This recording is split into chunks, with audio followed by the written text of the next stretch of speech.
बिगाड़ा, काम बिगाड़ा। तीन बहुओं के रवैये से सासू माँ बहुत परेशान थी। दरअसल बात ये थी कि तीनों बहुओं में किसी बात को लेकर अनबन हो गई थी। तब से ही तीनों एक दूसरे से मुंह फुलाए रहती थी। ना कोई सीधे मुंह किसी से बात करती, ना किसी का कहना मानती। पड़ोसी भी इस बात को जानते थे और जाने कैसे कैसे बातें भी करते। इसीलिए सासू माँ ने तीनों बहुओं को तुरंत अपने कमरे में बुलाया। मैं कई दिनों से देख रही हूँ, तुम तीनों अलग अलग सारे काम कर रही हो। ये सब नहीं चलेगा, तीनों को मिलकर ही काम करना पड़ेगा। सास की बात सुनकर एकदम से बड़ी बहू बोल उठती है। नहीं मम्मी जी, मैं इन दोनों के साथ कुछ नहीं कर सकती। मैं इस घर की बड़ी बहू हूँ, फिर भी ये मेरा कहना बिल्कुल भी नहीं मानती।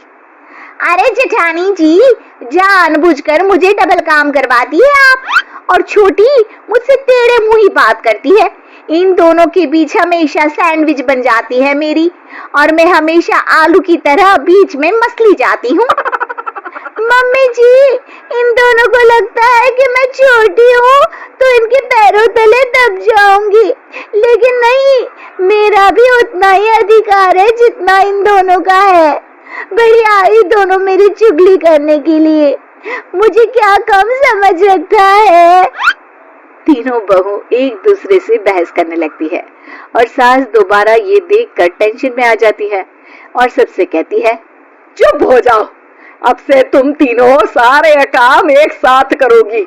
आंख बंद करके एक दूसरे की बात सुनोगी। तुम तीनों इस बात को गांठ बांध लो, वरना अगली छुट्टियों में तुम्हारा अपना मायके जाना कैंसिल।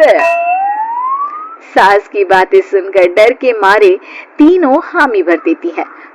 जी मम्मी जी, मैं समझ गई। हाँ मम्मी जी, जैसा आप कहें।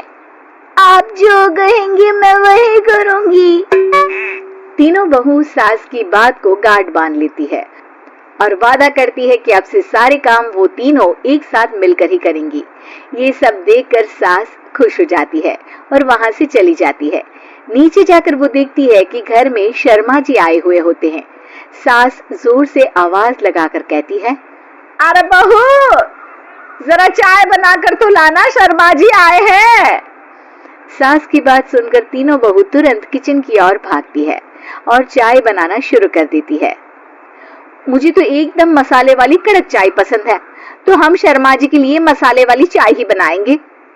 अरे नहीं दीदी, गर्मी के मौसम में मसाला चाय कौन पीता है? मैं तो शर्मा जी के लिए इलायची वाली चाय ही बनाऊंगी। ये कैसी बात कर रही हैं आप दोनों? मेरी मम्मी ने सिखाया है कि मेहमान को ज्यादा दूध और शक्कर वाली चाय देनी चाहिए, वरना वो घर वालों को कंजूस समझते हैं। तो मैं तो शर्मा जी को ऐसी ही चाय दूंगी। तीनों बहुएं अपने अपने तरीके से चाय में शक्कर, मसाला, पत्ती सब डाल देती है। उबलने के बाद तीनों मिलकर चाय बाहर लेकर जाती है और शर्मा जी और सासू माँ को देती हैं। चाय पीने के बाद शर्मा जी सासू माँ को देखकर शर्मा जाते हैं और शर्मिंदा महसूस करते हैं कि आखिर उन्होंने चाय पीने के लिए हामी क्यों भरी। सासू माँ भी चाय पीना शुरू करती है और कहती है, अरे बहू, ये कैसी चाय बनाई है? चाय है या मीठे दूध की बासुंदी? हाँ, चाय अच्छी नहीं लगी क्या? कोई बात नहीं, हम पराठा बनाकर लाते हैं। चलो चलो अंदर। हाँ हाँ चलो, हाँ आती हूँ मैं भी। नहीं नहीं, मेरा पेट चाय ने ही चौपट कर दिया, वही काफी है। पराठे से पोपट नहीं करवाना, मैं तो चलता हूँ। शर्मा जी चुपचाप पतली गली से निकल जाते हैं। अगले दिन सास बहुओं से कहती है, अरे बहू, जाओ जाके ऊपर के गेस्ट हाउस की सफाई कर दो। कल हमारे यहाँ मेरे दूर के रिश्तेदार आने वाले हैं, तो पूरे कमरे को चमका देना, समझी? तीनों बहू सास की बात को मानकर ऊपर सफाई करने चली जाती हैं और तीनों कमरे की सफाई चालू कर देती है। बड़ी बहू मकड़ी के जाले साफ करती है, तो बीच वाली झाड़ू लगाना और छोटी वाली सर्फ डालकर जमीन धोना शुरू कर देती है। अरे दीदी, जेठानी जी, अभी मैंने पूरी फर्श धोई और आप फिर से धूल नीचे गिरा रही हैं। और मछली जेठानी जी, आप बिना झाड़ू की धूल यहाँ छटक रही हैं। अरे तीनों को साफ करना है, एक साथ सफाई करते हैं ना। अरे वही तो, हम साथ साथ हैं, घर साफ साफ है। तीनों बहू ऐसे ही काम में उलझ जाती है और 2 घंटे तक एक ही कमरे की सफाई करती रहती है। बहुत देर से अपनी बहुओं को ना देखने के कारण सास ऊपर कमरे में उन्हें देखने जाती है, लेकिन कमरे में घुसती ही वो गीली फर्श पर फिसलने के कारण नीचे गिर जाती है। ओरी मोरी मैया, हड्डी मरोड़ के रख दी, आए मेरी तो कमर ही टूट गई रे। तीनों बहुएं सास को उठाती है और बिस्तर पर सुला देती है। अरे मेरे हाथ पैर दर्द कर रहे हैं, दबा दो, आराम मिलेगा। हाँ जी माँ जी। अरे जी माँ जी, जी माँ जी। और तीनों बहुएं एक साथ सास के हाथ को दबाना शुरू कर देती है। माँ की तो चीख ही निकल जाती है और नतीजा ये होता है कि सास के बचे हुए शरीर में भी दर्द उठ जाता है। हाय राम, ये क्या कर दिया तुम तीनों ने। अरे मेरी तो किस्मत ही फूटी है कि तुम जैसी बहुएं मुझे मिली। हे भगवान, पूरे शरीर में दर्द बढ़ गया है, अब तो पता नहीं कि चल भी पाऊंगी या नहीं। माफ करो, मुझे गलती हो गई मुझसे कि तुम तीनों को एक साथ काम करने के लिए बोला।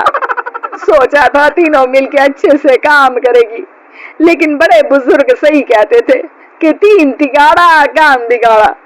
तुम लोगों ने ये बात ना आज साबित करके दिखा दी। तुम तीनों को तो समझाना यानी मानो भैंस के आगे बीन बजाना है। तुम्हें अकेले अकेले काम करना है ना, तो अब से तुम अकेले ही अपना अपना काम करो। तीनों बहुएं वहां से जाने लगती है। अरे कहाँ जा रही हो? आप ही ने तो कहा कि अपना अपना काम करो, तो मुझे मुल्तानी मिट्टी लगानी है। अरे मुझे भी तो नेल पॉलिश लगानी है, मुझे ना मेहंदी लगानी है।